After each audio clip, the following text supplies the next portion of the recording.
Losing time, I'm fading fast. I just wanna make it last. Try to let go of the past. I close my eyes, embrace the blast. Sleepless nights and headaches stack. Restlessness to hell. I was lucky enough to get early access to the Xiaomi 17 Ultra before its official launch, and after spending some real time with it, today I want to focus purely on the camera experience. I'll walk you through everything, including the strengths and the areas that still need improvement. And I won't just throw opinions at you, I've tested it properly. Let me put it this way. Oppo is often praised for photography. Vivo has built a strong reputation in video, and Xiaomi this time is really pushing boundaries in video as well. But today we're zeroing in on the camera hardware and how it actually performs. A quick shout out to my tech partner from China for sharing this video. A big thank you for making this possible. Hey everyone, it's Maiky from techmaiky. If you love staying updated with the latest gadgets, make sure to subscribe and hit the notification bell so you never miss out on our exciting tech content. Starting with the setup, the ultra-wide camera hasn't changed much. The main camera still uses a 1-inch sensor, but now it's equipped with third-generation LoFic technology, which mainly improves highlight retention. That means better control in bright scenes and less blown-out detail. The real highlight, though, is the telephoto lens. This is where things get interesting. The Xiaomi 17 Ultra features a true optical zoom lens covering an equivalent focal range from 75mm to 100mm. Compared to the previous 15 Ultra, which had a 70mm lens with a smaller sensor area in use, this new model can fully utilize its large sensor throughout the 75mm to 100mm range and even shoot 200 megapixel images across that zoom span. On paper, that's a massive upgrade. And of course, I was very curious to see how it performs in reality. Before jumping into results, let's quickly clarify what optical zoom really means. Most smartphones today rely on fixed focus lenses. When you zoom in, you're essentially cropping into the sensor. That's why image quality often drops, especially at higher zoom levels. You might even notice the preview getting slightly blurry until the phone switches to another lens. True optical zoom works differently. It physically moves the lens elements to change focal length instead of cropping. That means within the zoom range, the entire sensor is being used, giving you consistently high image quality. The trade-off? The lens system becomes more complex and slightly larger. Traditionally, we see this kind of zoom in lenses like 16 to 35mm or 28 to 75mm on dedicated cameras. In smartphones, space is extremely limited, so most brands rely on multiple separate lenses instead of a continuous zoom system. Sony experimented with this concept before, and Xiaomi previously introduced optical zoom in the 10 Ultra. Now with the 17 Ultra, they've taken it further. In the camera interface, you'll notice 4 preset focal lengths: 75mm, 85mm, 90mm, and 100mm. My first thought was, are these just fixed positions marketed as optical zoom? But once I switched to 200 megapixel mode, I realized you can shoot full resolution photos at any focal length between 75mm and 100mm without cropping. That confirms its true continuous optical zoom. Then came my second question. Are only those 4 preset focal lengths optimized? What happens if you shoot at 76mm or 86mm? So, I tested it. I deliberately moved the zoom slider slightly off the preset values and took comparison shots while maintaining the same framing. Comparing 75mm to 76mm or 85mm to 86mm, the difference in sharpness and overall look was almost non-existent. Even comparing 75mm directly to 100mm, the quality drop is minimal. Center sharpness and edge performance remain very strong across the range. That's impressive. So yes, the telephoto lens on the Xiaomi 17 Ultra genuinely delivers continuous optical zoom, and it maintains solid image quality at every focal length within that range. Of course, it's not perfect. The continuous zoom works in 200 megapixel mode, but once you switch to the standard 50 megapixel mode, you're limited to the 4 preset focal lengths. The same limitation applies in certain professional shooting scenarios. So while it sounds extremely flexible, there are moments where it feels slightly restricted. That said, in daily use, it's not a deal breaker. The biggest advantage is consistency. If you feel 100mm is too tight, you can zoom back a bit without worrying about noticeable quality loss. That kind of freedom on a smartphone feels refreshing. One thing to keep in mind is the aperture. With a lens this complex and compact, a constant aperture isn't possible. At 100mm, the light intake drops by roughly 2/3 compared to 75mm. So in low light situations, if you want cleaner telephoto shots, sticking closer to 75mm is the smarter move. Also, Due to the complicated lens structure, you may notice horizontal flare when shooting near strong light sources at night. I've seen similar behavior before on other complex lens systems. It's not surprising given the engineering challenges involved, but it's something to be aware of. Xiaomi also claims that this lens uses Leica's secondary chromatic aberration correction technology to reduce color fringing. So naturally, I put that to the test in some extreme conditions. In professional mode, I manually adjusted focus to stress the lens as much as possible. And honestly, it works. Axial chromatic aberration is almost invisible. To make the difference clearer, I switched to the main camera under similar conditions, and the contrast was obvious. In real-world scenarios, even with reflective or high-contrast subjects, color fringing is very well controlled on the telephoto lens. That's a strong result. Now, briefly touching on the other two lenses. The ultra-wide camera is mostly there to expand your focal range. It's usable, mid-frame quality is decent, and corners are acceptable. One small issue is color consistency. It appears slightly warmer or more yellow compared to the main camera. The main camera itself is excellent. In fact, the optical quality feels even stronger than some competitors. Center sharpness is outstanding, and corner fall-off is minimal. Overall optical performance this generation is genuinely impressive and a pleasant surprise. By now, you probably have a clear idea about image quality, but as we all know, hardware is only half the story. The real difference between smartphone cameras often lies in tuning and user experience. Let's talk about that. The Xiaomi camera app is clean and intuitive. It doesn't overwhelm you with clutter. Both the drop-down menu and swipe-up mode switching can be customized to match your preferences. Once you set it up the way you like, it feels very smooth to use. In professional mode, you can save your current settings, including focal length, filters, sharpness, saturation, and more, and recall them instantly. Even better, you can share these presets or import ones created by others. That level of flexibility is extremely useful and something not all competitors offer. In professional video mode, Xiaomi also stands out. Its LUT monitoring not only restores colors accurately on screen, but also supports importing custom LUTs. That's a serious advantage for creators who care about precise color workflows.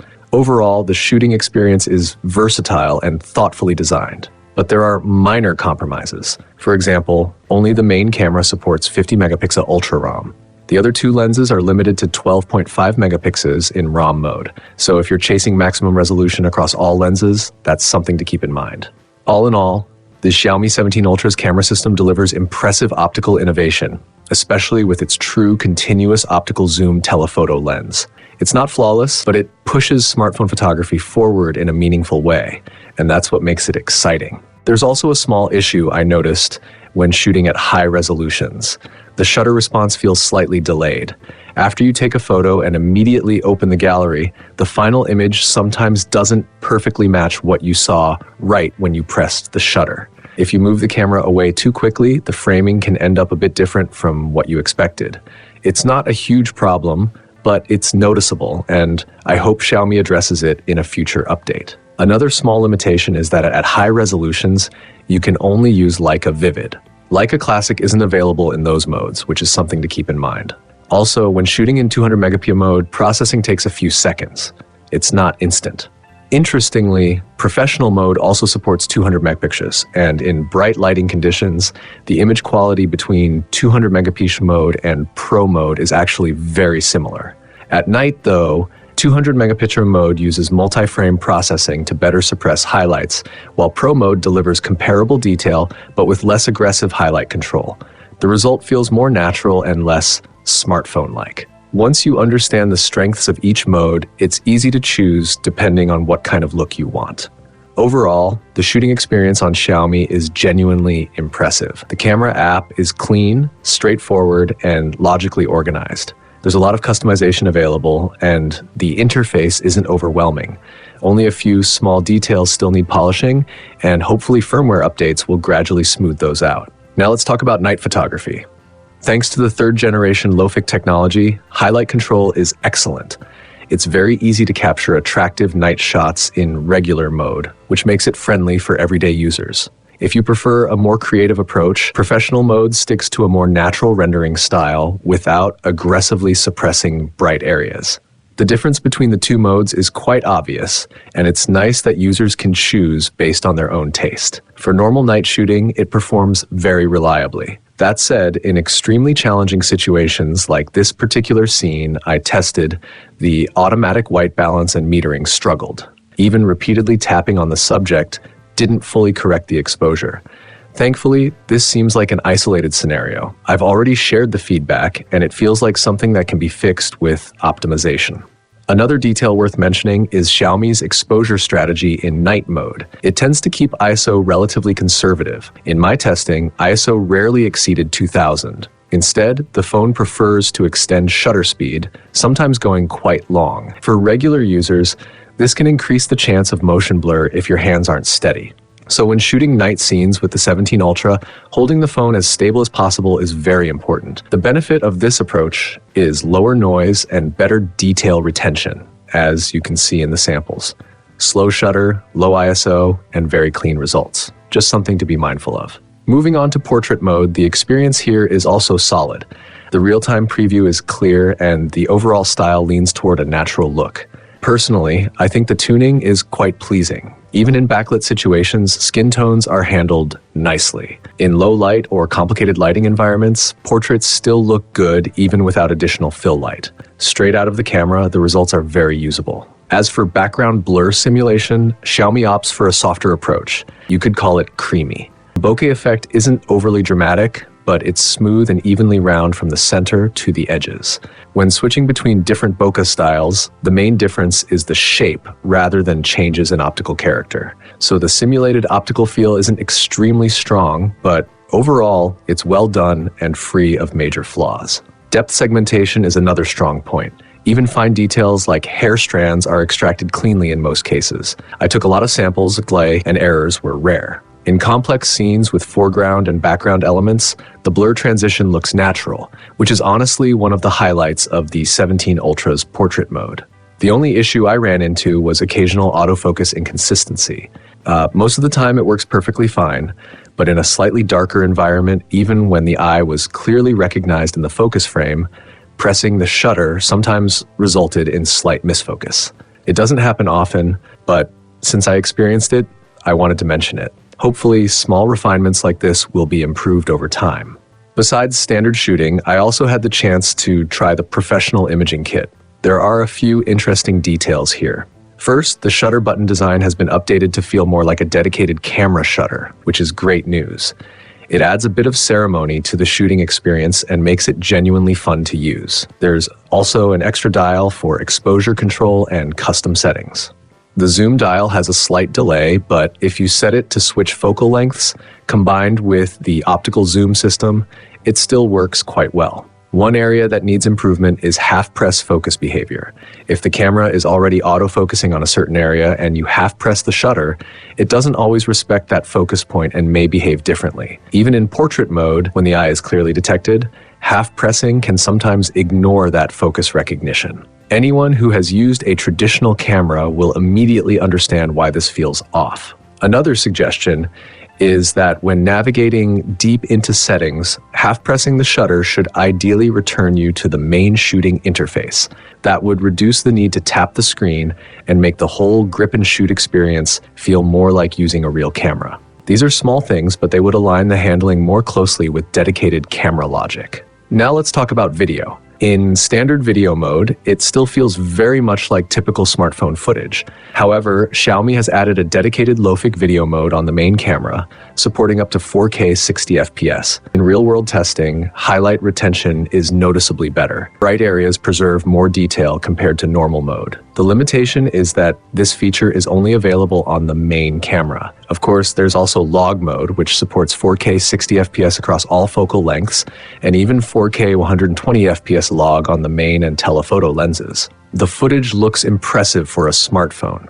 Compared to standard video, log mode feels much more comfortable to view and provides better flexibility for color grading. Combined with Xiaomi's accurate LUT restoration and monitoring, the log shooting experience is genuinely commendable. So, stepping back and looking at the bigger picture, the Xiaomi 17 Ultra delivers a very strong camera system overall. The true continuous optical zoom is something fresh and meaningful in smartphone imaging. There are a few minor issues here and there, but most feel like things that can be improved through updates. Considering this is an early generation of such a complex system, That's understandable. The camera app experience exceeded my expectations, especially the accurate LUT monitoring and the ability to customize and share presets in professional mode. Not many brands execute these features well anymore, so that's definitely worth praise. After watching this review, I'd love to know what you think. I've tried to keep this as fair and objective as possible based on my real hands-on experience. Hopefully, it gives you useful insight if you're considering this phone. If you found this helpful, don't forget to like, comment, and share. I'll see you in the next video. Bye.